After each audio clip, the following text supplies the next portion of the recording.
Am I the a-hole for telling my husband's parents that they have a 5-year-old grandchild?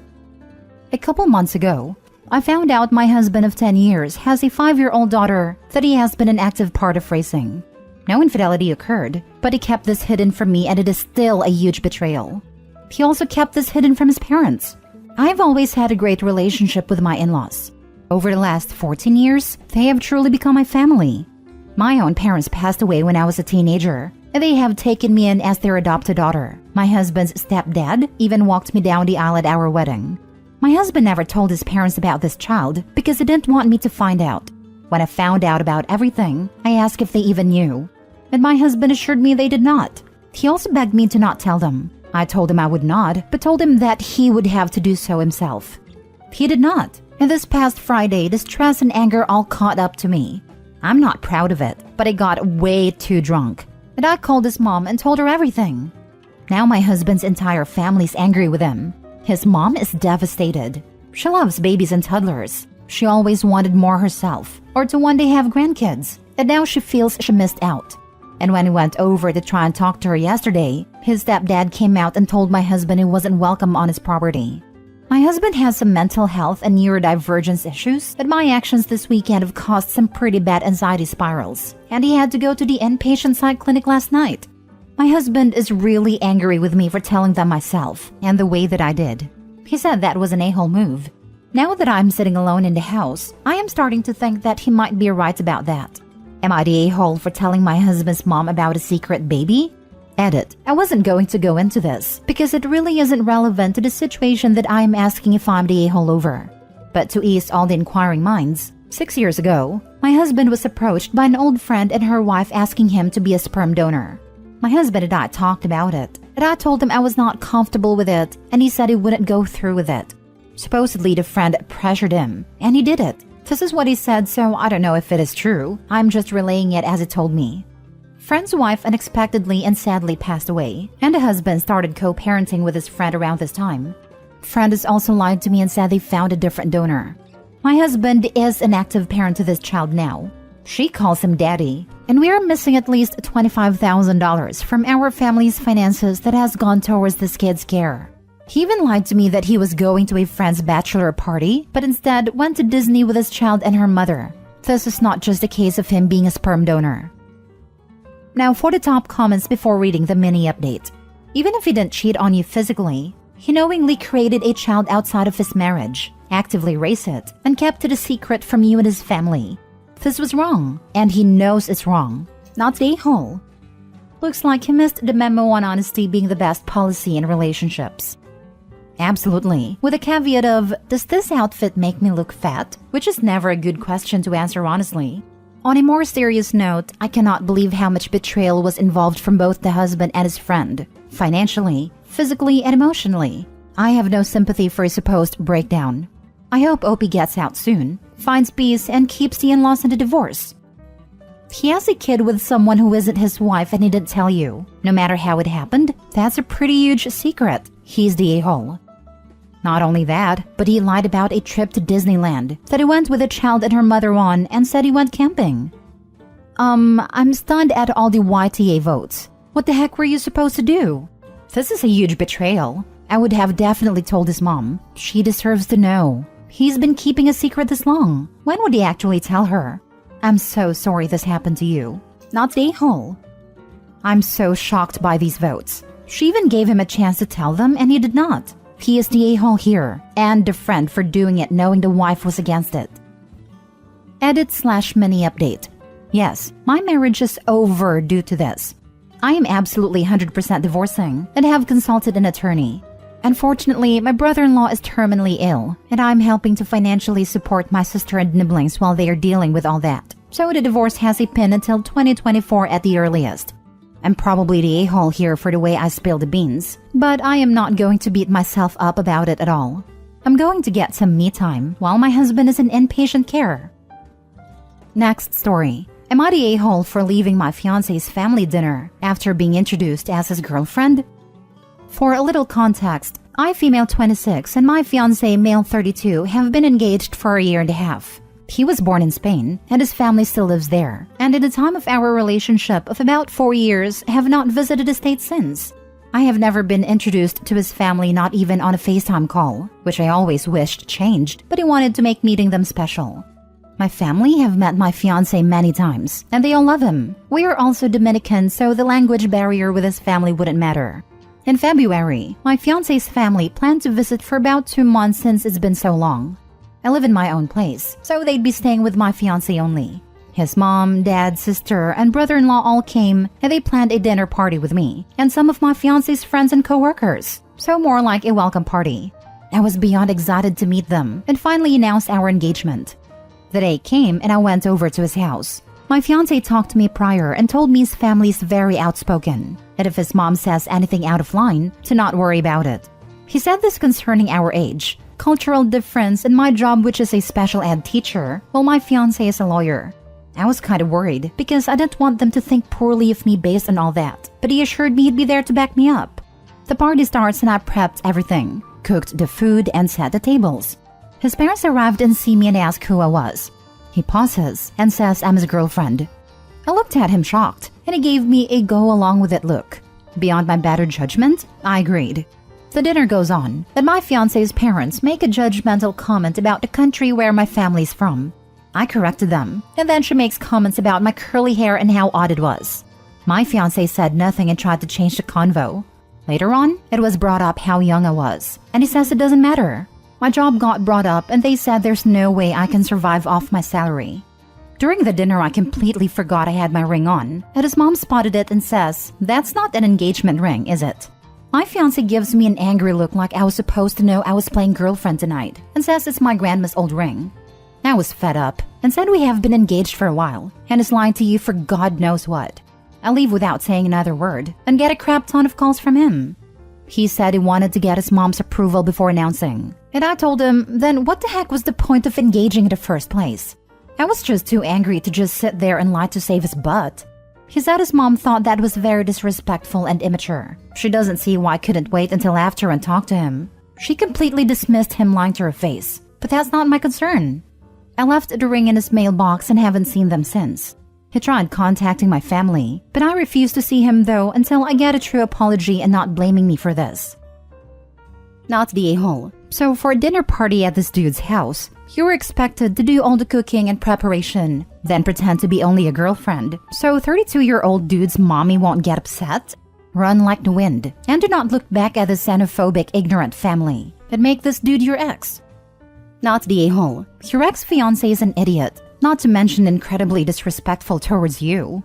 I'm sure culturally he felt he was supposed to get their permission before getting engaged, but he didn't, and he needed to man up before you were introduced to his family. The idiot part comes in where he didn't talk to you beforehand and get your agreement that you would pretend not to be engaged. Otherwise, of course you were going to wear your engagement ring to meet his family. I mean, they didn't even know Opie existed when they arrived. They had to ask who she was. They didn't know he was seeing anyone. They didn't know she was going to be there. After 4 years. That's so far beyond play girlfriend for a night.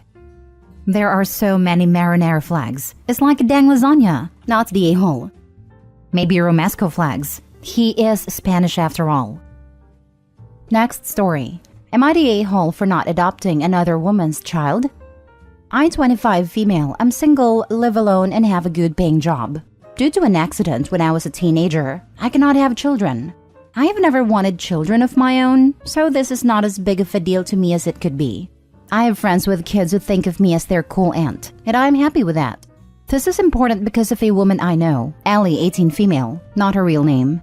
Allie is the family member of a woman my brother is good friends with, who's become basically family.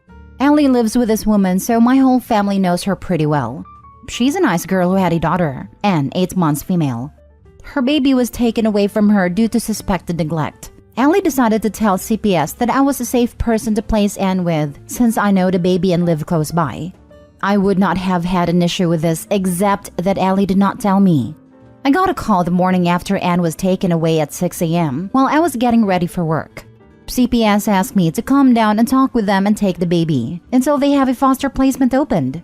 I got Anne and my boss was very understanding about me coming to work late. And with a baby, so I had no time to get a sitter for her. And I work alone mostly anyway, so she wouldn't disturb anyone. I had Anne for about a week, and CPS wanted me to get licensed as a foster parent so she could stay with me while Allie did what she needed to do to get her baby back. Then shortly after I agreed to get licensed, I got a call from Allie's lawyer talking about adoption. Allie did not want Anne back and tried to paint this picture of me being this infertile woman who could finally be blessed with a kid of my own. I struggled a lot because I do love kids, but I have never wanted my own, and this felt more like Allie was putting off her responsibility onto me. But Allie told me that I could afford it because I made more money than anyone else in my family/friend circle. I got pretty upset and stopped answering Allie's calls after I confirmed with her that she absolutely did not want to get Anne back. I called Health and Welfare and took back my offer of getting licensed, sending them an email from Allie's lawyer where she states she doesn't want custody.